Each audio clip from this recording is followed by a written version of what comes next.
J'invite maintenant son Excellence, Monsieur Évariste Ndayishimiye, président de la République du Burundi, à prendre la parole au nom du groupe des États d'Afrique.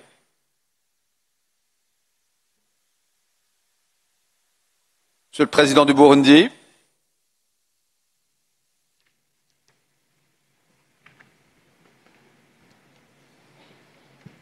On attend. Votre Excellence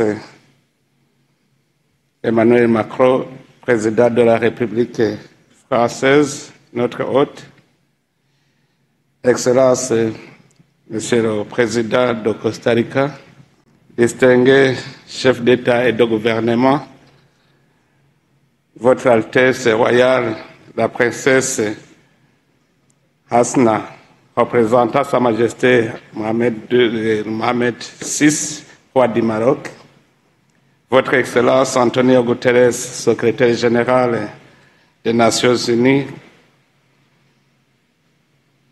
Mesdames, Messieurs les chefs de délégation, Mesdames, Messieurs les représentants des organisations internationales et régionales, Mesdames, Messieurs, tout protocole observé. Avant tout propos, nous rendons grâce à Dieu qui nous a permis de nous retrouver dans cette belle ville de Nice, en France. Permettez-moi d'adresser mes sincères remerciements à Son Excellence Emmanuel Macron, au gouvernement et au peuple français pour l'accueil chaleureux et l'hospitalité légendaire qui nous a été réservée depuis notre arrivée pour cette conférence dont je salue l'excellente organisation. C'est un grand honneur pour moi de m'exprimer devant cette auguste assemblée au nom de Son Excellence João Manuel Lourenço, président de la République d'Angola et président en exercice de l'Union africaine. Je vous adresse les salutations chaleureuses du continent africain et réaffirme notre engagement collectif envers l'agenda 2030, en particulier l'ODD 14, qui vise à conserver et exploiter de manière durable les océans, les mers et les ressources marines aux fins du développement durable. Aujourd'hui, l'océan se trouve à la croisée des chemins. Soutien de la vie sur Terre, régulateur climatique, source d'alimentation, d'emploi, de culture, d'énergie et de connectivité dans le monde, en particulier pour l'Afrique, un continent, comme vous le savez, qui est bordé par l'océan Atlantique, l'océan Indien et plusieurs mers régionales. Pourtant, l'océan est menacé. Pollution, surpêche, dégradation des écosystèmes, inégalité d'accès et impact du changement climatique exigent une action rapide et concertée. Face à ces défis, l'Afrique se mobilise autour d'une vision claire, une économie bleue durable, inclusive et résiliente, qui protège les écosystèmes, crée des emplois décents et renforce la sécurité alimentaire. Cette vision est inscrite dans l'agenda 2063 et la stratégie africaine de l'économie bleue. L'Afrique, avec plus de 47 000 km de côtes, 39 États côtiers et 6 îles, est une puissance maritime naturelle. Mais elle compte aussi 16 pays sans littoral dont l'avenir économique dépend directement de leur accès sécurisé aux espaces maritimes. L'Afrique compte également des systèmes d'eau douce d'importance vitale notamment les grands lacs africains comme le lac Tanganyika, deuxième plus grand lac du monde en volume et en profondeur. Partagé par 4 pays, le lac constitue une véritable mer intérieure essentielle pour la pêche, le commerce, la biodiversité et la connectivité régionale.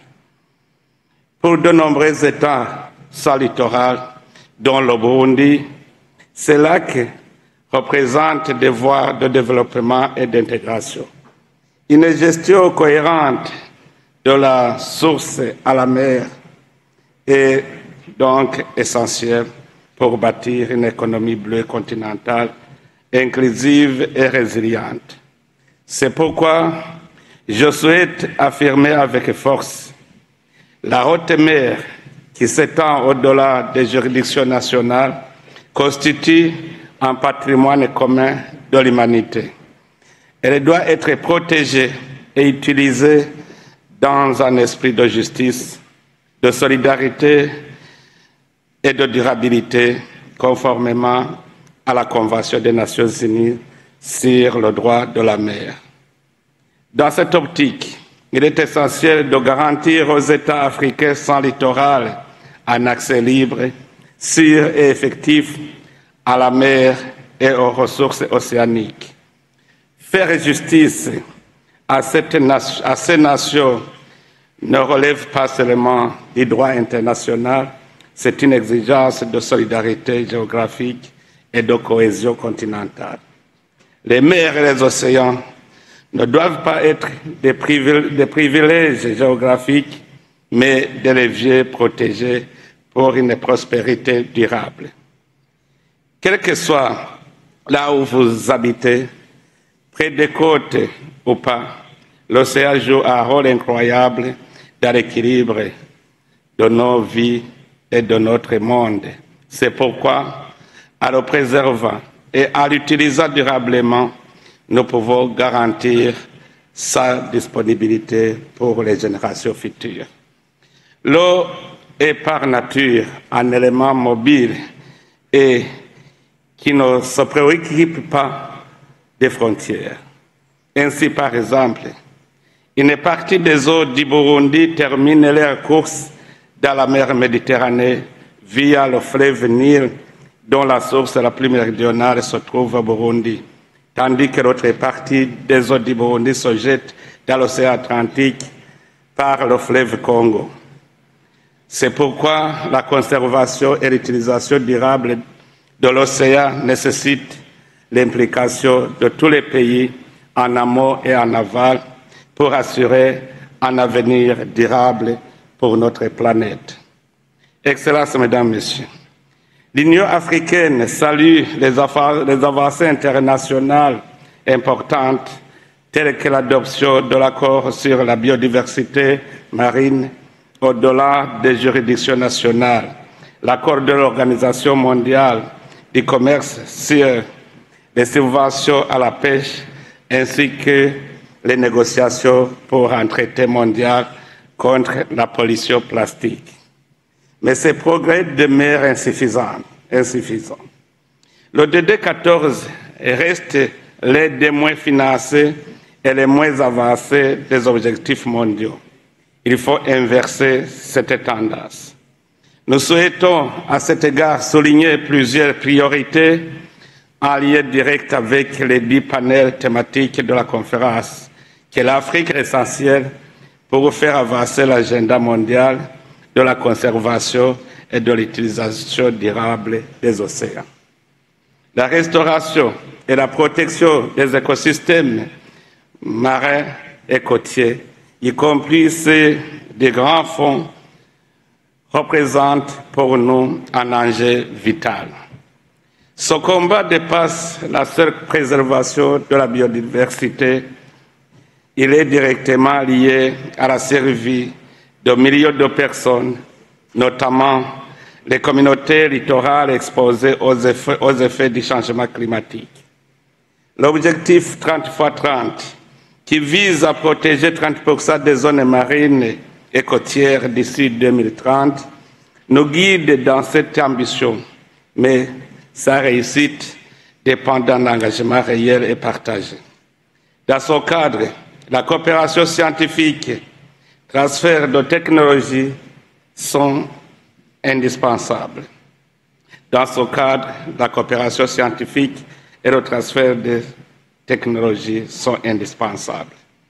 Nombre de nos pays africains souhaitent renforcer leurs capacités d'observation et de gestion durable des ressources marines. Nous appelons donc à un partage équitable des savoirs dans un esprit de partenariat sincère et respectueux. Le financement est également un levier crucial. Il doit dépasser le stade de promesse et se traduire en ressources concrètes, accessibles à tous, particulièrement aux pays côtiers, insulaires et enclavés. Une mobilisation accrue de fonds publics, privés et innovants est nécessaire pour soutenir ces efforts.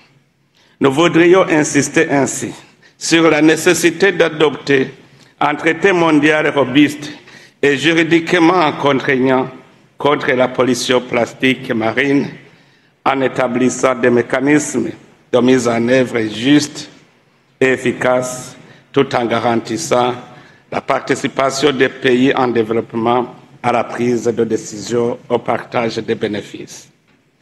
La pollution menace la santé des océans et met en danger les moyens de subsistance de nos pêcheurs artisanaux, qui sont l'épine dorsale des économies côtières africaines, qui doivent bénéficier d'un accès garanti aux ressources et d'une protection sociale adéquate.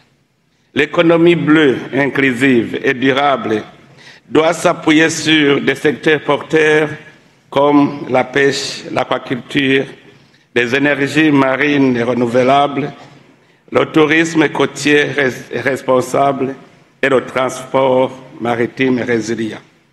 Tous ces domaines nécessitent des politiques intégrées favorisant la résilience et la création d'emplois décents.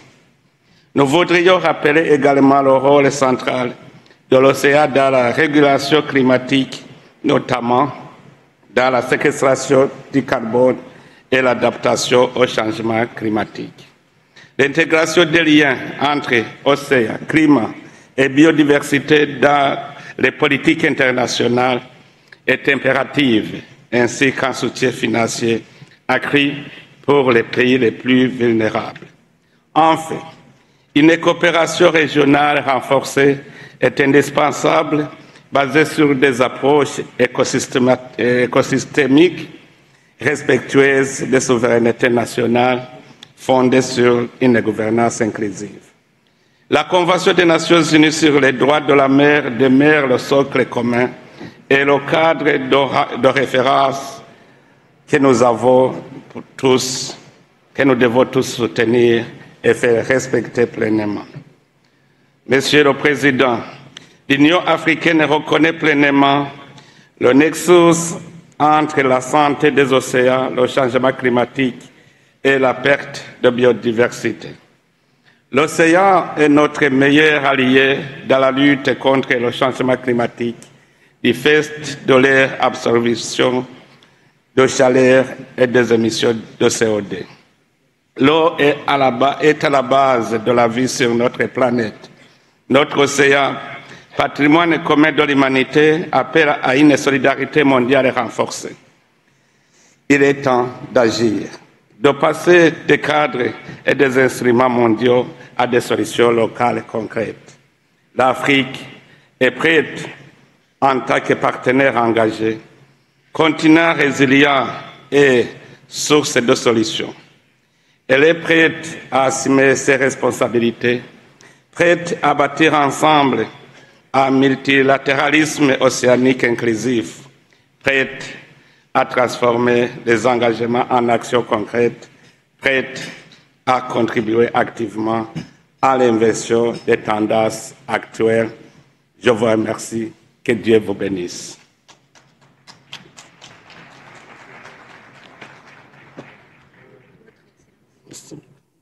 Je remercie le président de la République du Burundi, de sa parole au nom du groupe des États d'Afrique et lui pardonne volontiers d'avoir dépassé le temps, l'Afrique étant un grand continent maritime.